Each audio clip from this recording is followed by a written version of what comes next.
চলো তাহলে তাহলে দুটো ত্রিভুজ আঁকলাম, দেখো মানে এই ত্রিভুজটা ত্রিভুজ করে আঁকলাম তো, ইয়েস অর নো, হ্যাঁ কি না? তাহলে এটাও কি একটা সমবাহু ত্রিভুজ, এটা একটা কি সমবাহু ত্রিভুজ।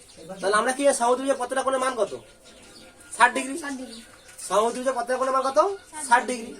তাহলে এই ত্রিভুজটাও এই কোণটা 60 ডিগ্রি, এই কোণটা 60 ডিগ্রি, এই কোণটা 60 ডিগ্রি, এই কোণটা 60 ডিগ্রি, এই কোণটা 60 ডিগ্রি, এই কোণটা 60 ডিগ্রি। তাহলে ত্রিভুজটা সব এই ত্রিভুজের সব কোণগুলো 60 ডিগ্রি, এই ত্রিভুজের প্রত্যেকটা কোণ 60 ডিগ্রি, ইয়েস অর নো? তার নাম দেওয়া দাও এ বি সি, যেহেতু এটা এক্স ওয়াই জেড। তাহলে এর প্রত্যেকটা কোণের মান কত? 60 ডিগ্রি। এর প্রত্যেকটা কোণ কত? 60 ডিগ্রি, ইয়েস অর নো? এই হচ্ছে ভিডিও হচ্ছে।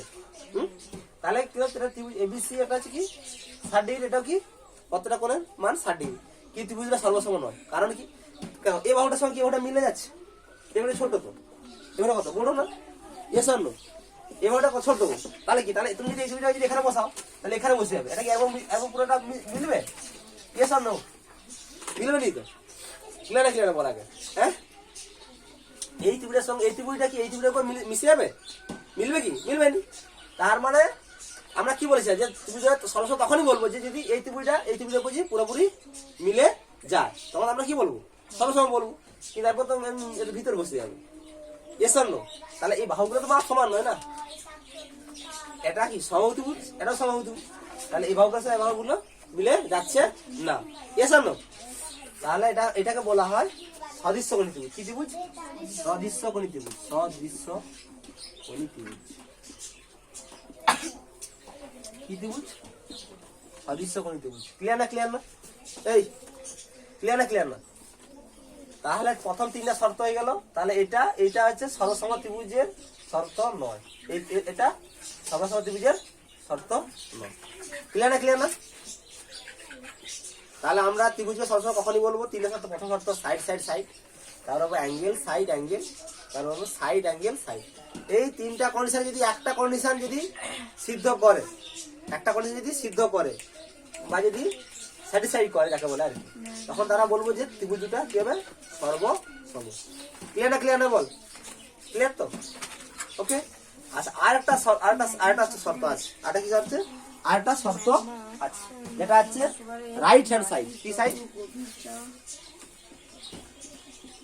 Right hand side. Right hand side কি বললাম? রাইট হ্যান্ড সাইড নয়, রাইট অ্যাঙ্গেল হাইপোটেনাস সাইড একটা বাহু। কি বললাম বুঝেছিস? মানে একটা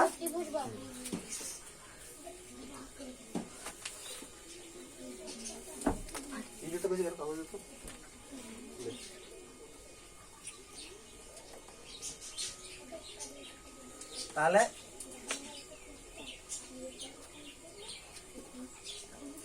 এই দুটো ত্রিভুজ P Q R L M N. তাহলে এই দুটো ত্রিভুজকে সর্বসম বলবো কি? এর কোণ একটা 90 ডিগ্রি, রাইট অ্যাঙ্গেল, যার ফলে রাইট অ্যাঙ্গেলের শর্টকাট ফর্ম যেটা, আর ওকে একটা বাহু, ওকে। আর তাহলে আরটা এইচ ফর হাইপোটেনাস, মানে অতিভুজ। হাইপোটেনাস বা অতিভুজ। কি ভুজ? অতিভুজ। আর এইচ। তাহলে এগুলা কি ত্রিভুজ? রাইট অ্যাঙ্গেল ট্রায়াঙ্গেল, মানে সমকোণী ত্রিভুজ। তাহলে সমকোণী ত্রিভুজের কি হবে?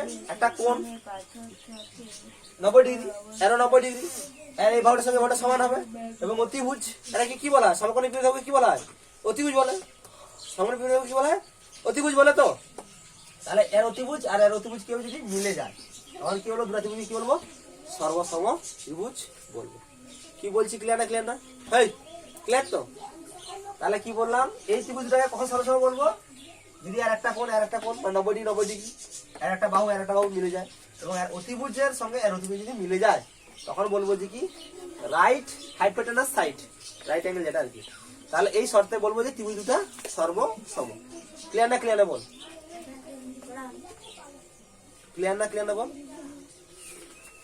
ক্লাসটাকে আমি করি ক্লাস চলছে কথা অনলাইন পরে কথা বলছি ক্লাসটা ঘরে পড়াই আচ্ছা আচ্ছা ঠিক আছে হ্যাঁ তাহলে কি বলো রাইট হাইপোটেনাস সাইড ব্যাপারটা বুঝেছেন পারোনি তাই কি বললাম বুঝেছেন পারোনি বলো